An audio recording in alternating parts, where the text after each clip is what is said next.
Hello mga paps, welcome back ulit no sa ating panibagong YouTube video. So ang topic natin sa video na to mga paps ay tuturuan ko po kayo kung paano po itigil yung auto payment ng GCash, 'di ba? Halimbawa pag nag-avail tayo ng Netflix, nag-avail tayo ng Disney Plus, nag-avail tayo ng mga VPN, 'di ba? After 1 month ang mangyayari, mag-auto renew siya. So ngayon tuturuan ko kayo kung paano po 'yun i-post or para hindi na siya mag-continue kasi minsan nakakalimutan natin tas may laman yung GCash natin tas ngayon ang nangyayari nag-auto renew siya.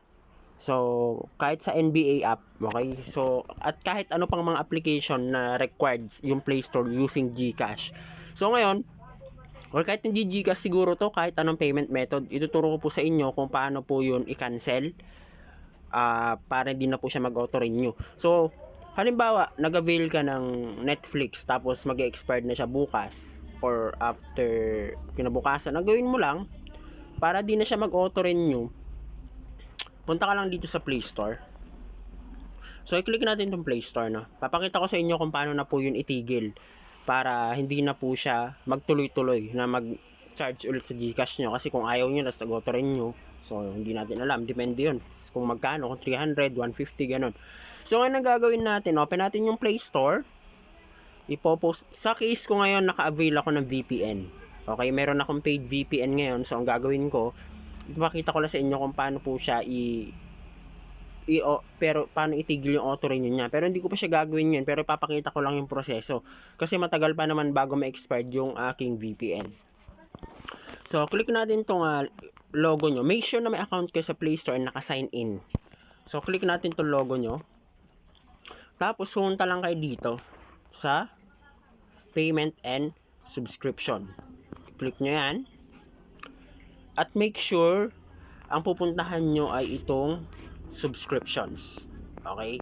Pagka-click nyo itong subscription, dito nyo po lahat makikita yung mga active na subscription na in-avail nyo. Halimbawa, Netflix, Disney Plus, NBA app, VPN paid, or anything else.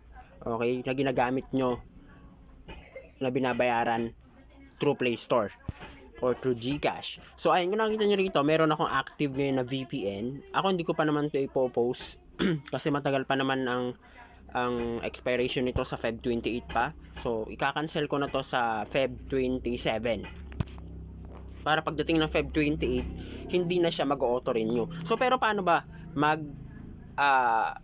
itigil na yung auto renew? So halimbawa mag-expired na yung plan mo bukas, punta ka rito and then i-click mo tong subscription, tapos click mo tong click mo lang yung screen. Ngayon makita nyo rito, ayan, pagka-click ko makikita nyo rito meron na siyang ganito.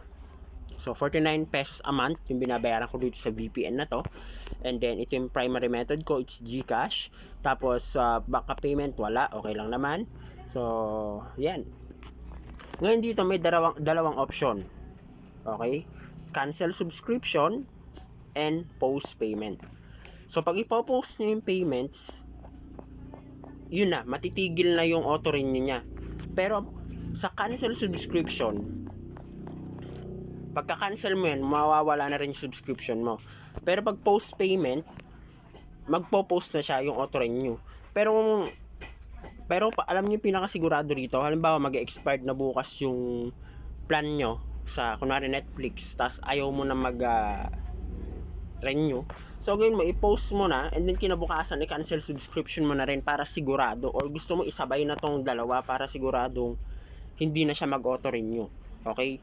So ganoon lang po siya kasimple, and bahala na po kayo kung ano yung pipindutin nyo dyan sa dalawa. Post payment pwede rin naman, or cancel subscription.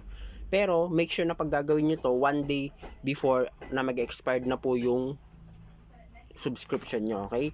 So yun lang, ganoon lang po siya kasimple, no? Open the Play Store and ito, logo, payment na subscription and subscriptions, and then i-click nyo tong active, and yun na, makita nyo na rito. Okay? So pwede nyo na i-post or i-cancel. So yun lang, maraming salamat. Muli ako nga pala si Android. See you in my next video.